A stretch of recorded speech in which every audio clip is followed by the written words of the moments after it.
Hello, my name is Albert Earbaron, and I'll be talking to you why you should not text and drive. The world constantly preaches to not text and drive, but why do we always see people on the road with their phones? Yes, I know, no one wants to leave their text unanswered while they are driving. However, a text or a call is not worth your life. I will be talking about the problems and solutions with texting and driving. First, let us examine the implications of texting and driving.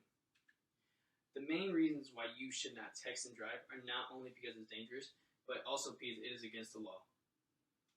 According to an article entitled Texting and Driving Accident Statistics by Taylor Covington, a survey was done in 2019 to young and older adults. 36% from the ages of 18 to 24 admitted to texting while driving, and 51% of those people said they were very or extremely familiar with their state's texting and driving laws. There are about 48 states in the U.S. that have created laws banning texting and driving. Depending on the state determines the penalties the laws are enforcing. The fine for a first-time offender in New York is more than $500, while for us in Florida, it's nearly around $51 to $100. As you can see from the graph, the darker colored states are fined more than the light to no colored states.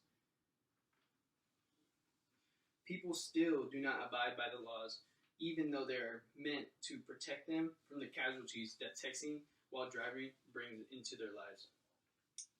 According to an article entitled Texting and Driving Statistics by Edgar Sidner and Associates, the National Safety Council reports that cell phone use while driving leads to about 1.6 million crashes each year. Texting while driving impairs not only the driver's attention, but it also endangers the safety of everyone in the vehicle and everyone on the road.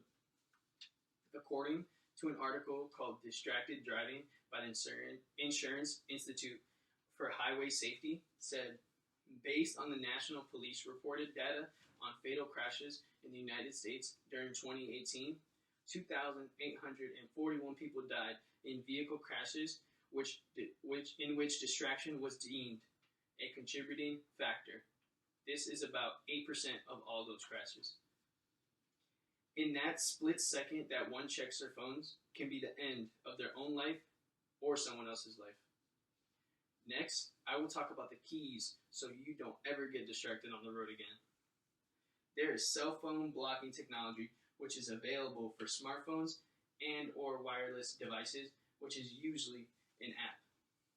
According to an article entitled Technology Can Reduce Phone Distracted Driving by the National Safety Council, the most basic technologies prohibit calls or text while a vehicle is in motion, while other systems are capable of blocking audio features the phone may have, and it also tracks the speed of the car and sudden stops.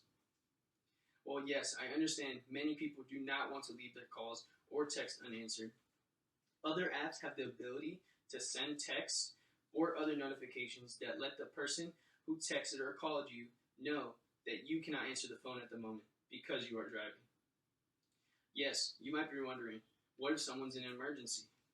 Well, almost all apps have 911 as an override number, which basically means you can call them while you're driving if you absolutely need to. Also, on some apps, there is an option for a whitelist, which means there's a small list of numbers that can reach the person who is driving.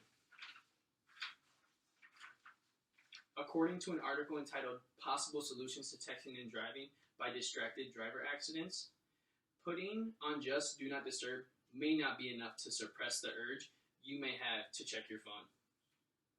A better method is placing the phone in the back seat or the trunk, so it is completely out of the equation while you are driving. For either your personal music or navigational reasons you may have, there are mounts that you can buy on your car's dashboard to make reaching the phone hard, so you lose the urge for it, and are still able to listen to music or follow the map while having both hands on the wheel. Even though it is difficult to go against the desire to check the phone or by building the habit, in the long run, it is completely worth it. In summary, no one's lives should be put at risk over a phone. The problems with texting and driving are that it goes against the laws and leads to car accidents, which usually ends with casualties. By turning off the phone or getting an app can save not only your life, but everyone else's life while you're on the road. So with this in mind, is that text or call really worth it?